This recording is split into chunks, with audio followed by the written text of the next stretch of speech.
Hello, APUSH History.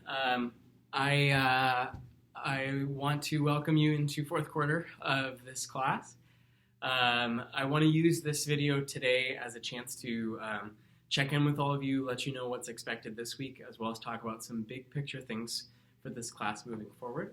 I'm going to be using videos with all of you weekly, 1 to 2 or 3 each week to either do like a video-based lecture of just my take on a couple things that you'll be going through in the class. Also then like occasional housekeeping or descriptions of activities.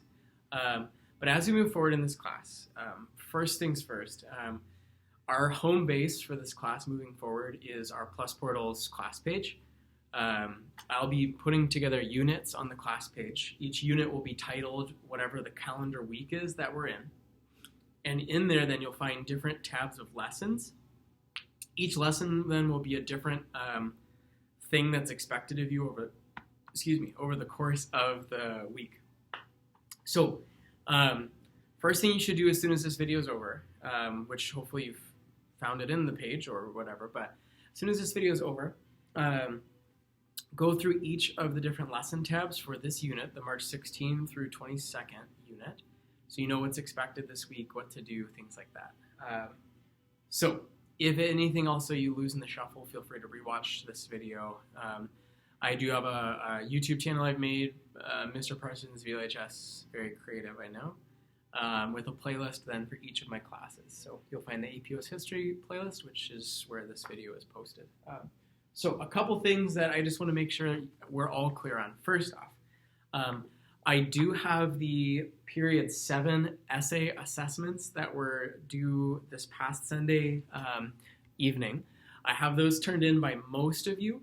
If you are someone who still hasn't turned that in yet, that needs to be something that you do soon. Don't let the rest of this week finish up without you getting that in. With how turbulent the last week and a half have been, locally, here in Valley, but also then of course globally, I want to have flexibility with all of you. So I won't necessarily be penalizing you as long as you've got good work submitted for that and you're meeting all of the expectations for that. But that's all something that was due a couple days ago. So I should be seeing that soon. The Turn-It-In submission will still allow you to turn something in as an assignment past the set deadline. So it'll say you're submitting it late. Again, I need that from you soon so that you can still have the opportunity to earn full credit. I don't need to penalize you for kind of losing that in the shuffle of our international situation of the last 10 days. But make sure that that's like your first priority if you haven't gotten that done already. If you finished the period 7 assessment and you are ready now to move on into this week, here's what we're doing. Also, I have to put the note on the door saying we're recording. Okay, for this week, first thing is I do want to make sure that I'm very clear. We are indeed going to maintain the reading schedule, that we set at the beginning of the year for the rest of what it is that's actually scheduled. You'll find on our discussions page, all the reading discussion posts are still there. If you click on each different topic, you'll see the name of the person that's assigned as the leader for that. We're maintaining all of that as is with the same deadlines for those things. With that, we for this week should be having topics 23, 24, and 25 as our discussions that are due by this Sunday evening to allow for kind of our extended spring break and our Wednesday start for this week to still be a reality for us. I am going to push the due date to those discussions to next week, Sunday evening, which is the 29th of March. So the 29th is when topics 23, 24, 25 are due. I also, because kind of lost in the shuffle, was the topic 22, which was one of the spring break discussions, which was to be led by Will. That I've extended to the 29th as well. So those are 4 discussions that were scheduled to be posted and done within these next 4 days that I'm now giving us an 11-day mark to be able to get those done. So if you are the leaders for those topics, which are, as I have it right in front of me, those are topic 23, which is Juwan, topic 24 is Shelley, and 25 is Brianna. You should still shoot to get your prompts up by the end of this week, in the next 3 to 4 days. But all of you as a class, those discussions can happen over the course of the next 11 days. That being said, I really wouldn't wait too long because we have other things we're doing as a part of this class. And next week, our discussions resume as normal. So next week, we have topics 26, 27, and 28 that are meant to be put on as prompts and have the discussion all due by the 29th. Those are led by, in order, Anne with topic 26, Jiwan with 27, and Atong with 28. So that is what we have next week for our discussions, and then we'll be completely back on track with our reading schedule, which is just a reality for us and a thing that we have to do. My hesitancy then with the extension for the discussions for this week to next week is if you wait all until next week to do all of that, that's going to be 6 to 7 discussions to do all by one Sunday evening. So spread those out, make sure those prompts get up if you are one of those discussion leaders. If those prompts don't get put up by this Sunday, I will put kind of in my weekly update just who it is that we're still waiting to get prompts from. Not to put, I don't know, I mean to make you feel bad, but we also need you to put your prompts up so that everyone can space and spread out their work accordingly. At this time, and I'll be monitoring this pretty consistently, at this time, College Board hasn't indicated at all that they are going to do anything as far as any kind of cancellation or postponement of AP exams. That's good news and bad news, I suppose. Bad news if you're someone who's hoping that it would just get canceled altogether. Bad news in that we aren't going to have as much in-person time to be able to go through things. Good news of that, though, is we'll still be able to kind of hold ourselves accountable with a pacing and a schedule. And we will be able to really try to kind of zone in and start being able to do some reflections on our units and our periods as we get closer and closer in a way that will be pretty structured. The online, one benefit of the online for us is that it does allow me to have things be incredibly structured and very clear as far as what it is to cover. That's that. So for this week, we've covered I need period 7 exams if those aren't done yet, and we are still maintaining the reading schedule. If I hear from some of you that you don't have the reading schedule, my only first thing would be go through the topics to see which name is there as far as who's responsible. I also will then be at the start of each week putting up which topics are due and having those be grade or assignments posted to Plus Portals with a due date for that. So hopefully I'll be as clear as possible with that. As far as what else it is that we're doing this week, we're now starting period 8 out of our 9 periods. So we're in our final 2. Period 8 then is 1945 to 1980. And it's in this period that we're going to see the U.S. come out of World War II as one of the only world powers standing. Really at this point, it's the U.S. and then the USSR, or the Soviet Union, who are kind of the 2 big players that are still standing and in kind of working active shape by the time World War II is finished. Even the other countries that are on the side that wins on World War II, like Great Britain and with these countries, just because they're on the winning side doesn't mean that they're in great shape by the time the war is over. Most of them had a heavy amount, like Great Britain, like France, had a heavy amount of conflict happening in and through their land, their territory, their areas. So much of their immediate effort in the 40s and 50s is on rebuilding, recovering, and getting things back together again.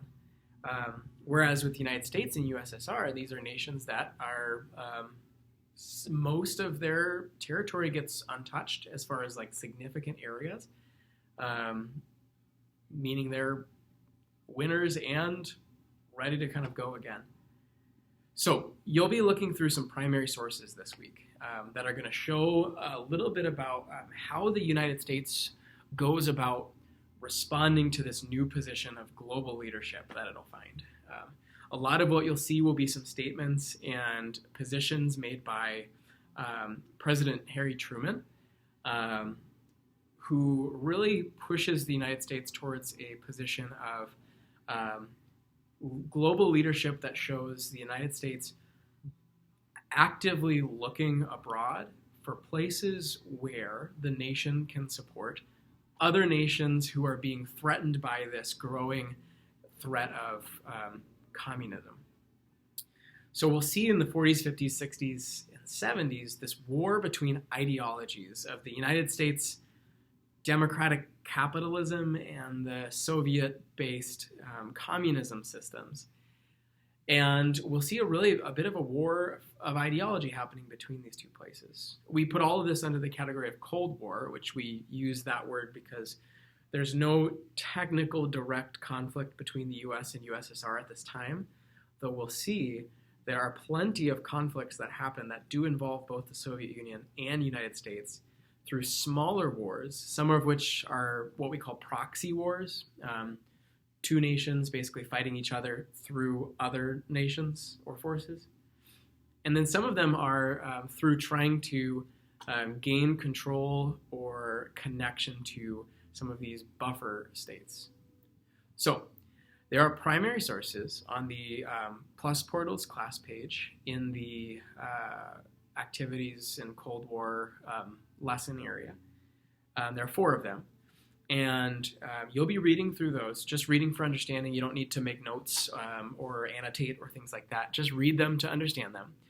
They each are going to kind of go about in a different way, mostly U.S. perspective looking out, figuring out what's the U.S.'s place in the world, as well as how should the U.S. respond to this, what seems to be a growing threat from a communist Soviet Union.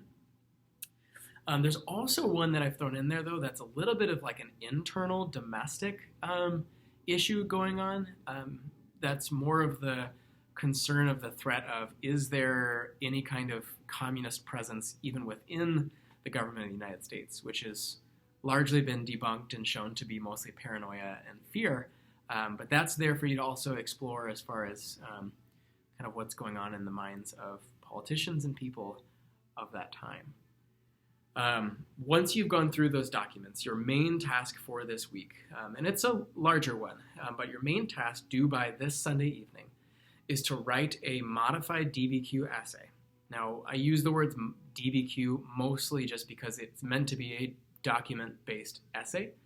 That being said, with our interim and spring break and then extended spring break, if you are not 100% remembering the exact rubric and expectations for a DVQ essay, I'm not going to be scoring it according to that rubric. Write it according to a DVQ style if you can remember, but you do not need to write it in that style for points on this assignment. You're going to be scored for this assignment by getting about 3 to 4 paragraphs of writing, using all 4 of the documents in your response, and demonstrating that you understand what the documents say and you're able to kind of effectively discuss the prompt. The prompt itself is using those documents, discuss how the U.S. acts and participates in the world through how it responded to a post-World War II world. Should have a couple of those documents that are easy to use for this, as well as a few you may have to kind of finagle, but I'm looking forward to seeing kind of how you choose to use them. So again, it's a 3 to 4 paragraph typed essay submitted to the assignment tab you'll see on Turnitin.com using all 4 documents. You are also welcome to use additional resources if you find other documents that are helpful, or if you just want to use your, you're very much encouraged to use your understanding and what you've learned from your textbook reading, and that should be that for what's due Sunday. Final thing to say for what's given to you this week, I put in the unit right off the bat just an upload of the period 8 overall concept map notes. I've given that to you now to transfer into your handwritten notes. It's about, I think, 2 pages typed. That's something for you to do just over the course of the next 10 to 14 days. It's not an assignment, but it's as we look forward to the AP exam still being a thing, that's what I was trying to say earlier if I didn't say it clearly. The AP exam is still going to be a thing. So with that, it's my job to make sure that we can get you there. So those concept map notes have been sent out to you on the Plus Portals class page. So just start the process of getting those into your notes. We'll have a little bit more notes sent out to you through video lecture and posted notes next week. So make sure you're just staying ahead on the process and with it all. If you have any questions or need any clarification, feel free to email me. Other than that, blessings to all of you during this time. I will miss the in-person aspect of getting to work through APUSH history with all of you, from the fun questions and tangents that are helpful and good to the aspects of this class that aren't necessarily planned but are still fun. I'll miss having you guys in the room for a little while, but I'm thankful we get a chance to do this together online. I'll be praying for all of you throughout this time. Stay safe, stay healthy, stay indoors as much as you can as far as being in your houses. That's a good, healthy, helpful thing to choose to do. And in the meantime, we'll keep working through this online all together. But I think that's about it. So until the next video, I will see you all online.